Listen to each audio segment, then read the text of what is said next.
Hi, I'm Pia. And I'm Charlotte. This is our fourth question of our evaluation, which looks at the technologies we used for our coursework. To start with research and planning, we used quite a few things. Mainly the internet was our main source. Yeah.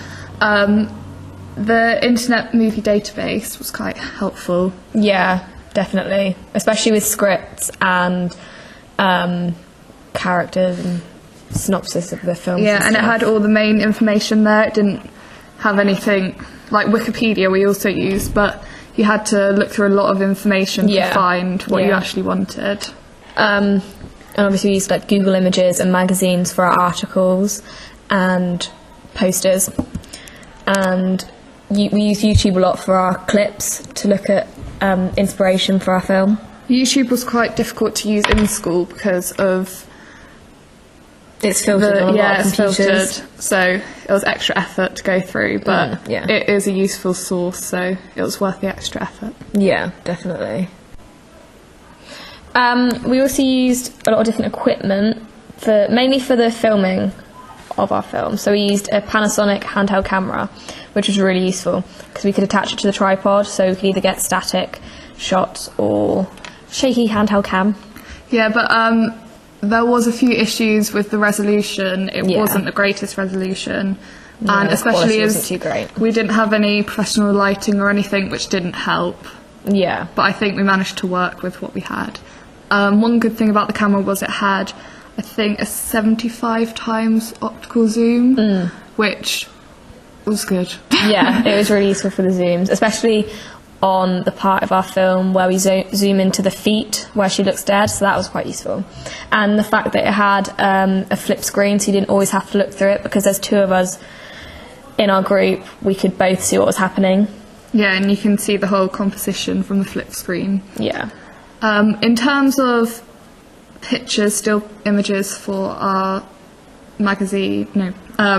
poster and article, we literally just used our mobile phones because the cameras on mobile phones are so good now. They're just as good as and a lot of them were camera.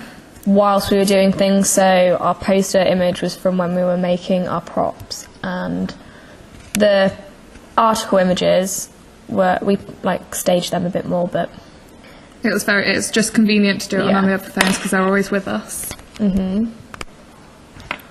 Now moving on to the actual production, first thing we used obviously was Premiere Pro to put everything together. We had quite a few issues with Premiere Pro at the beginning. When we were making our dance montage scene at the start, we'd added all the music and everything was fitting perfectly, and then suddenly the computer crashed, and because it says it's auto-saving, it doesn't. Yeah, we thought it was saving it along the way because it said it was, but it turns out it wasn't. You have to save it, you have to physically save it yourself. Yeah, so we lost out on about an hour and a half worth of work. Yeah, from Premiere Pro, but and then we also used Photoshop for our poster, which worked quite well. We went through it quite quickly, trying to get everything done, because we've used it before. Yeah, you can make, because as I said, we did our pictures just on a mobile phone. We made the pictures look a professional standard, from being able to change the exposure, contrast and everything. Yeah. And it was easy to go back a few steps and not lose your work, we knew our way around quite well. Yeah. Also, my favourite tool would be the blurring tool when we were doing the articles, because that just made it look a bit more professional when it all blended together. Yeah, cropping people out and then putting them on a different background, using the blur just made it blend in more. Yeah. For our article, for the images in our article, we used Photoshop to edit them, but for the actual article, we used InDesign, which was really frustrating at some times, because where the grids are and the lines, it sometimes doesn't let you move things as easily. Also with InDesign, when you uploaded a photo into there, sometimes it was too large, and then when it got locked into the frames that were already there, it was hard to make it Yeah. smaller, which was quite inconvenient. But in the end, we managed to do it. It just took a while, a Yeah. bit longer. I also lost all of the text because I uploaded an image and it deleted the text that was in that box and just put the image there instead. So that was quite frustrating as well. It was good for the layout though, because we knew Yeah. everything was exact because of the lines. and- Especially the gutter. yeah, Yeah. it was handy for that. Moving on to the way we presented everything. When we uploaded the films, we uploaded them to YouTube. YouTube's quite a good platform for others being able to easily view your film. Yeah. We also used that for the audience research that we've done, the 2 filmed versions, and it was really useful because a lot of people could see it and it was easy to move across onto our blogs, which we used to record the majority of our coursework. Yeah, and the blog that we used was WordPress. Yeah. We'd used WordPress again last year. I think at the start of last year we weren't really that Sure on it. sure on it. Yeah, because I think we just need to go through the different parts before we realise how convenient it was, because you can go onto the dashboard, you can see all your posts, Yeah. you can have loads of drafts and kind of use it as a planning thing to have drafts, so you can just write the title of your post, Yeah. have it as a draft, and then go back to it, and you'll know exactly what you need to do. Last year it was almost like we were scared of WordPress a bit. So what I did was I'd do all of the work, leave it to the last minute, and then upload it all at the same time.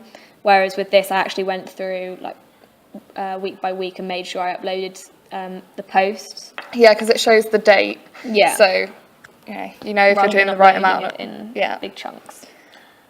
And then finally, we're using Prezi to do our Evaluation. Yeah. once again, last year we weren't fans of Prezi. I don't think we're fans of Prezi now either. No. But It's a lot of hassle. But it does look very good, but it is a lot of hassle to go through and try and order them and make the text fit into the boxes and the frames. But yeah, the end result is worth it because it's a lot more whizzy, it's a lot more interactive. yeah, definitely.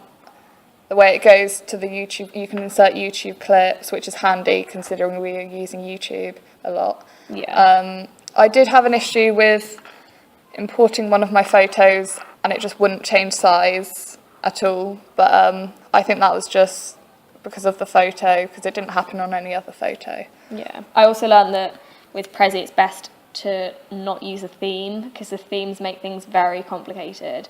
If you just stick to it by yourself. Yeah, and- start with a blank Prezi. Yeah, and just upload what you need to upload. It makes a lot more sense because they sometimes have paths, so it tries to order your work for you when you want a certain order yourself. And unlike Premiere Pro, Prezi did actually autosave, which was quite handy. Yeah. Because it's easy to forget to save, but luckily Prezi Does it for you? would always save. So that was our 4th question of our evaluation. Yeah. Thanks for listening.